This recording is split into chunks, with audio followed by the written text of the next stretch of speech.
Darkness has a way of hiding things we were never meant to see.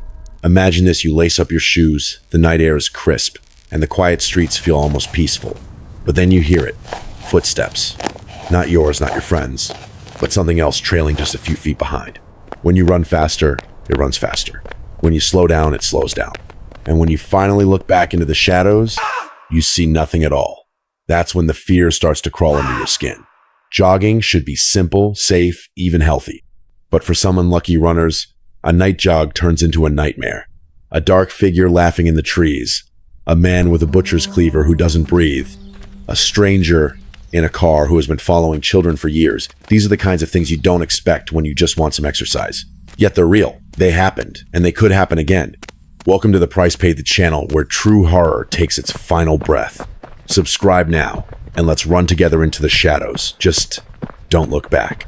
I never considered myself the kind of person who thrived on extreme fitness or long-distance running. For me, it was just a way to stay somewhat healthy, to keep the body moving after long days spent indoors. My friend Jay, however, was different. He was always in shape, always pushing himself, and by extension, pushing me.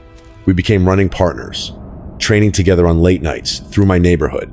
The area seemed safe, decently lit by street lamps, and full of people who knew each other well. There was no reason to believe that running at night would ever be dangerous. That belief shattered after one night I will never forget. The neighborhood itself has a strange layout. A single main road winds through, and from it branch several smaller side streets that loop back to rejoin the main road. At the far end, this road dissolves into a dirt path that disappears into farmland, woods, and properties too large for me to ever explore fully. The pattern of roads is important because it became a trap of sorts, one that we unknowingly walked into the night everything changed. That evening, Jay and I wanted to challenge ourselves. So instead of sticking to the simple, predictable route along the main road, we decided to mix things up. We ran from my house onto a path that cut through a section of woods. This would lead us to one of the branching roads, which would eventually connect back to the main road. From there, we planned to push forward onto the dirt path before circling back home. It was a strange, complicated loop, but the distance was worth it. We were eager to test our endurance, to sweat more than usual, to prove something to ourselves. That eagerness blinded us to the dangers waiting in the dark. The beginning was easy, even fun. We ran side by side, talking about high school drama and laughing at things only teenagers care about. The night was quiet, except for the crunch of our shoes on the gravel and the steady rhythm of our breathing. But somewhere along that wooded path, the night shifted. It started with footsteps behind us. At first, I brushed it off. The path was public, after all. People often used it to cut from one area of the neighborhood to another. It was not unusual to see or hear someone else, but the sound did not fade. It stayed with us, always the same distance behind, always matching our rhythm. When we ran faster, the footsteps followed suit. When we slowed to catch our breath, the sound mirrored us, keeping perfect pace. The sensation of being stalked seeped into my bones. Jay and I both glanced back more than once, expecting to see someone there. But each time, the path was empty, swallowed by shadows. A nervous laugh escaped my lips, but it died quickly when I realized Jay looked just as uneasy. We pushed forward, convinced that the safety of the main road would ease our nerves. When we broke free from the woods, the sudden wash of streetlight was a relief. The open road felt safer, and for a moment we believed the footsteps had been nothing more than a trick of our imagination. No one was there. The path behind us was empty. Jay gave me a look that said maybe we were just paranoid. I wanted to believe him. I wanted to shrug it off and keep moving, so we did. We followed the side road back to the main road, and from there we kept running until we reached the dirt path. Unlike the paved streets lined with lamps, this path was pure darkness. Trees arched over it, cutting off the light, making the world feel small and suffocating. The deeper we ran, the more oppressive it became. Still, we kept going. We had made it this far, and neither of us wanted to be the one to turn back first. It was pride and stupidity in equal measure. We ran for nearly a mile before deciding enough was enough. The shadows pressed too close, and something about the silence of the woods felt alive, like the trees themselves were holding their breath. When we turned to head back, that is when I saw it. A dark figure darting into the trees on the left side of the path. My heart skipped. It was quick, like a shadow pulled into the forest, but it was real. I know what I saw. I grabbed Jay's arm and told him. He brushed it off, called me paranoid. said the miles were getting to me. I almost believed him. Almost. But a chill had already crept up my spine. Every instinct in me screamed that we were not alone. We kept running, retracing our steps toward the main road. When we reached the spot where I had seen the figure, nothing happened. The path was clear, no sign of movement. My breathing began to steady, but relief was short-lived. Just before we reached the main road, a sound cut through the stillness. Rustling, 20 feet behind us, deep in the trees. We turned together, and there he was. A figure stood in the middle of the dirt road, back turned to us. He wore a black hoodie, khaki pants torn and filthy, and shoes that looked as though they had been dragged through mud and worse. My stomach dropped.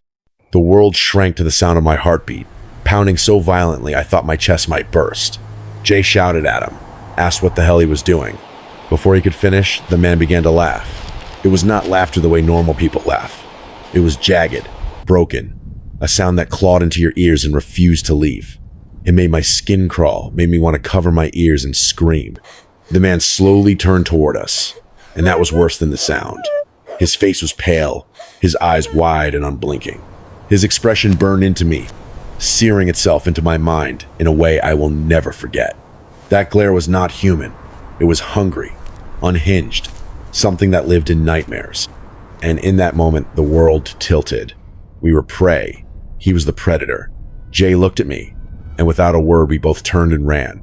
Not jogging, not pacing ourselves, Here you go. but sprinting like our lives depended on it.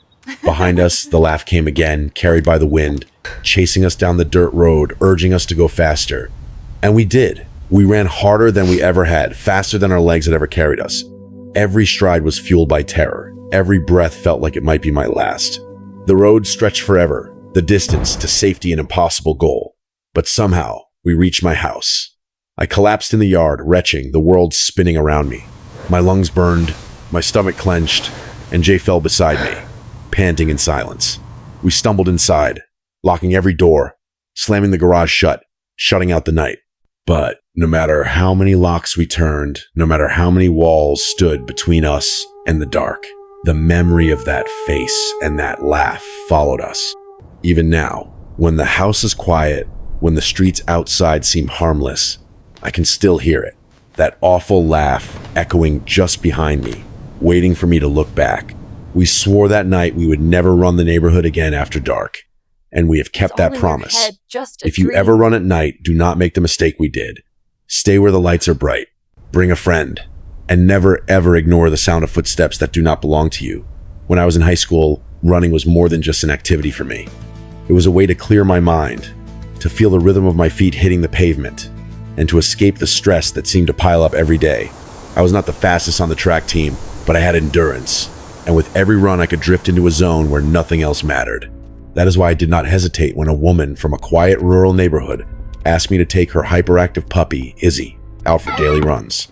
She offered $10 each time, and for me, it was perfect. I got extra training and some money on the side. It seemed harmless, but one evening, the simple act of jogging turned into something that would haunt me forever. The area where I ran was peaceful but isolated. Scattered houses dotted the landscape, surrounded by overgrown fields, abandoned farms, and a cemetery that locals said was tied to the ruins of an old cult's commune. It was the kind of place where you could run for miles without seeing anyone. My parents always warned me about running alone in such secluded areas, but I brushed it off. I was young, fast, and confident. I thought I could outrun any problem that might come my way. I never imagined that the problem might not be humaner, at least not something human in the way I understood. One evening, just before dusk, I took Izzy for a longer run. The sunset painted the treetops a deep orange, but the shadows on the road stretched long and dark, swallowing the light. It felt darker than it should have been. The only sounds were Izzy's panting, my own steady breathing, and the rhythm of my shoes against the asphalt. Occasionally, a bird fluttered in the trees or a distant dog barked, but otherwise it was silence. The kind of silence that seems to lean in close, listening to you, waiting. 2 miles in, we reached a stretch of road hemmed in by thick forest on both sides. That is when Izzy froze. Her ears shot up, her body stiffened, and a low whimper slipped from her throat. My stomach tightened as I followed her gaze. At first, I saw only branches swaying in the breeze, just an ordinary forest. But then, between 2 trunks, a face appeared. A man was peering at me from the shadows. He was short, maybe in his 30s, wearing a hat pulled low over his brow and a thick jacket despite the mild weather. Gloves covered his hands, his eyes wide and unblinking, locked on me. He did not move, he just stared. The stillness of his body was unnatural, wrong, like he was not really waiting to cross the road or wander through the woods, but simply watching me. The longer his gaze held mine, the colder I felt. Something about him was not right. I tried to calm myself. Maybe he was just a hiker or a hunter. Maybe he had every reason to be there. Forcing a polite nod, I picked up my pace and jogged forward, pretending not to care. My heart was beating faster now, but I wanted to believe it was nothing. That belief broke almost instantly. A few steps later, Izzy stopped again, her tail tucked between her legs. When I turned back, the man was no longer behind the tree. He was standing at the tree line, closer now, staring at me with his head tilted, as if studying prey. A chill went through me so deep it felt like ice in my veins. He wanted me to notice. He wanted me to know he was closer. Every instinct screamed at me to run, but I forced myself to remain calm. Maybe he was a creep. Maybe if I ignored him, he would go away. I started jogging again, glancing over my shoulder every few steps. At first, he was gone. The forest looked empty again. But just as I turned my head forward, a movement in my peripheral vision caught my attention. I whipped my head back, and my heart nearly stopped. He was sprinting toward me. His hat had shifted, revealing a twisted expression, and in his hand gleamed a butcher's cleaver. My breath caught in my throat, and for a fraction of a second I was frozen in raw terror. Then instinct took over. I ran. Adrenaline surged through me, making every nerve feel electric. My legs pumped harder than they ever had during a race, every muscle straining. Izzy struggled to keep up, her leash jerking in my grip as we tore down the road. The sound of his boots thundered behind me, closer, closer. But something was wrong. I could hear his footsteps, but not his breath. My own gasp filled the air. Izzy's panting was frantic. Even the leaves rustled in the wind. But him? Nothing. No sound of air, no rhythm of lungs, just silence beneath the pounding of his steps. It was inhuman. Hey, stop! I forced myself faster, veering off the main road and darting between houses, zigzagging through yards, desperate to shake him. My vision blurred, my legs screamed, but I did not stop. I darted behind a shed, pressing myself against the rough wood, clutching Izzy close. My chest heaved as I tried to quiet my breathing. The silence was unbearable. Slowly, I turned my head. He stood at the top of the hill. The cleaver hung from his hand, catching the last rays of sunlight. His body was still, his eyes locked on me. For a long minute we stared at each other. His face had shifted from rage to something worse, blankness. No emotion, no anger, no purpose. Just an empty gaze, like a doll staring without thought. My body trembled, but I could not look away. Then headlights appeared in the distance.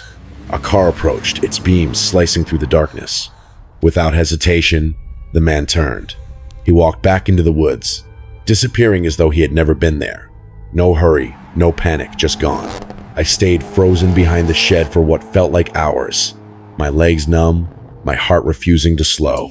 When I finally dared to move, I crept through backyards, avoiding the roads until I reached the woman's house again. I collected my payment, hands shaking so badly I could barely hold the money, and pretended everything was normal. I never told her. I never told my parents. If I had, they would have forbidden me from running alone again.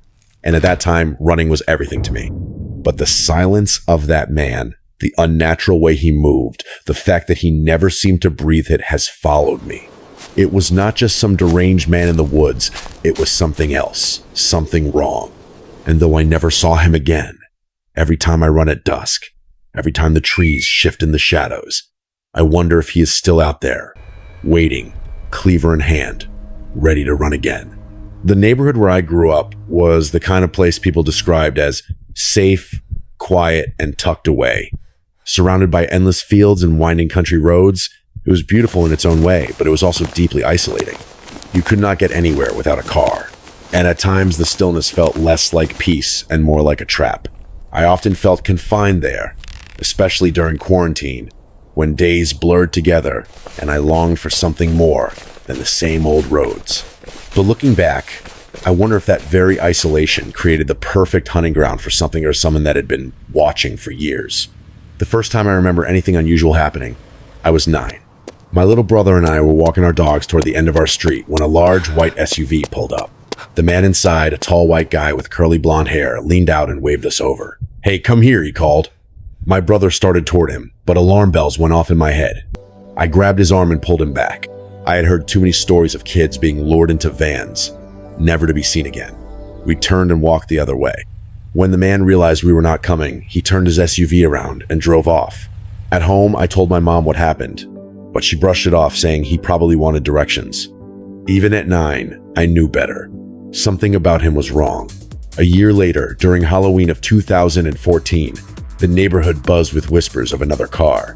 Parents reported a black sedan following trick-or-treaters down the street. When one father confronted the driver, the car tried to run him over before disappearing into the night. The license plate had been removed.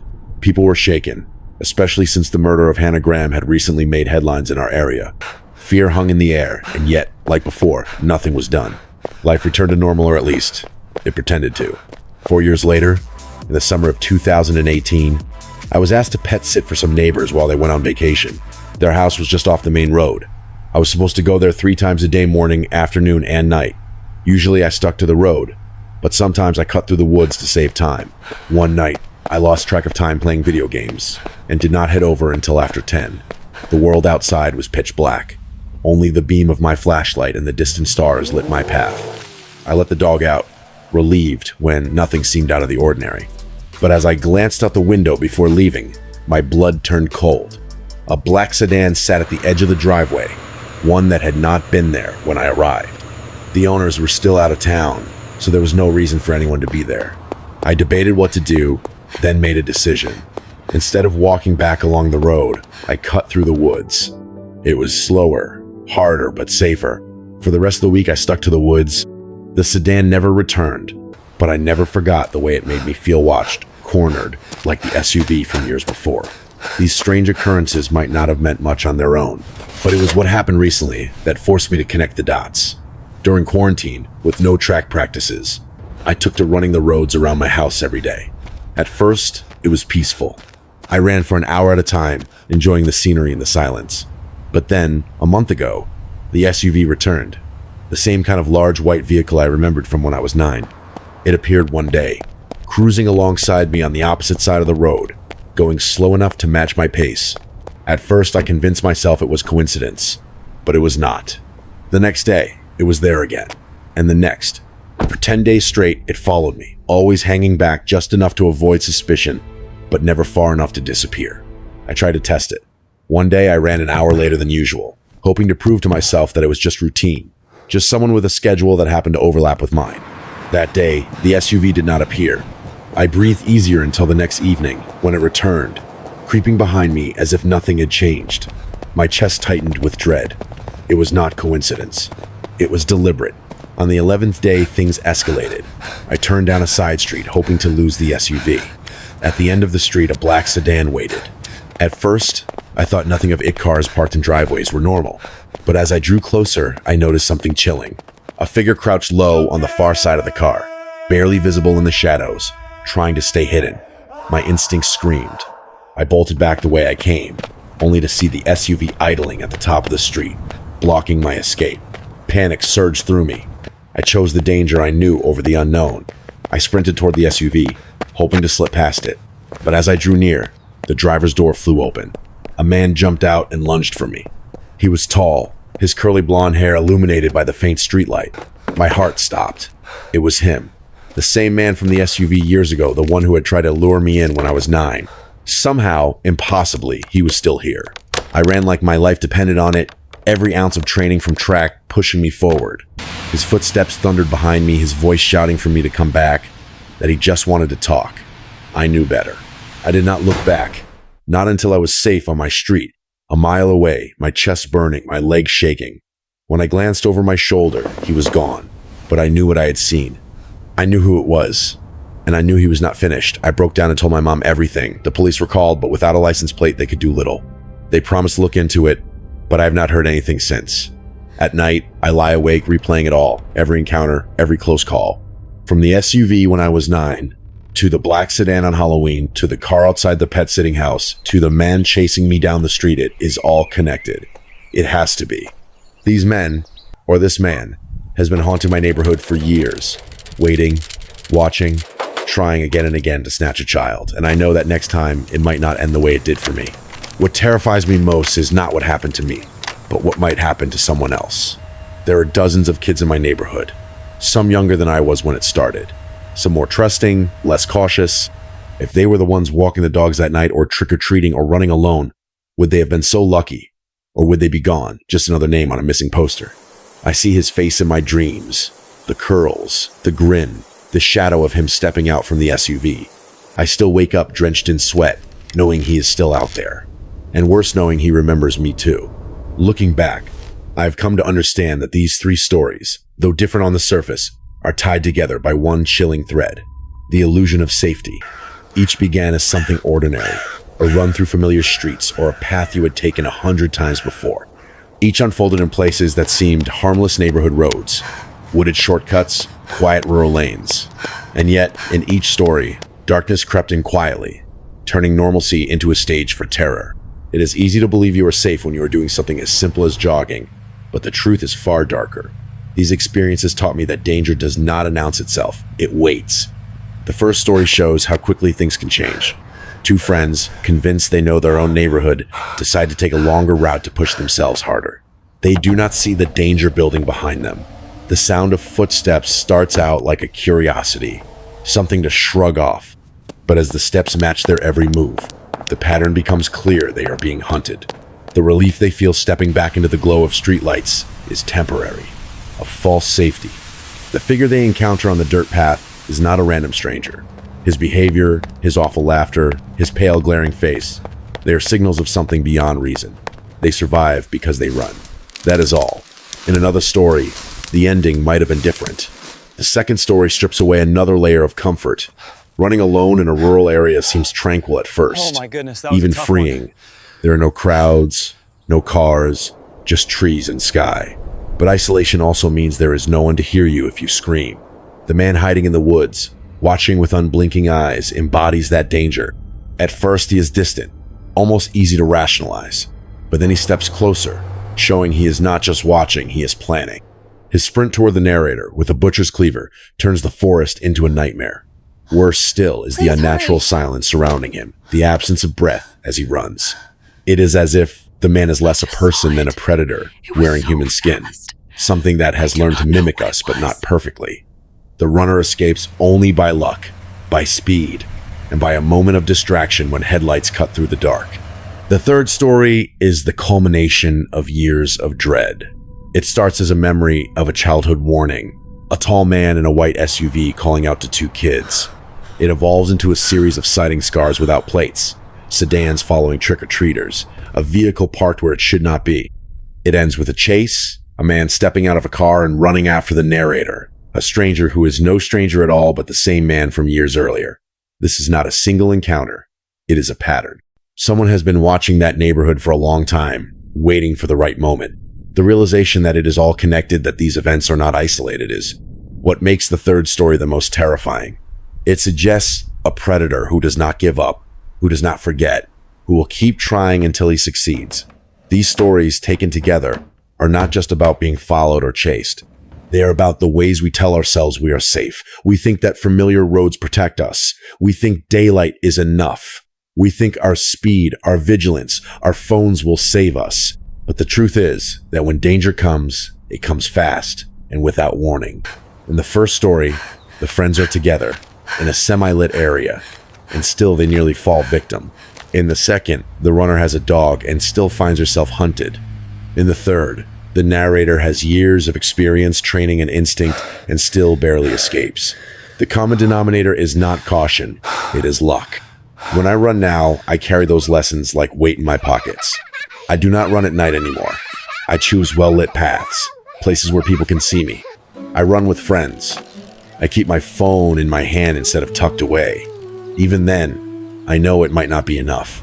Because if someone has chosen you, if they have planned, if they are willing to wait years, there may be nothing between you and them except a thin thread of chance. What haunts me most is not the faces of the men, but the moments before. The quiet before the footsteps. The flicker of a shadow in the trees. The glint of headlights at the end of a road. These moments feel small, meaningless, easy to dismiss. But they are the moments where you still have a choice. You can turn back. You can call someone. You can run before it is too late. Once the laughter starts, once the cleaver glints in the light, once the door of the SUV opens, you are no longer deciding. You are just trying to survive. I often think about the kids in my neighborhood.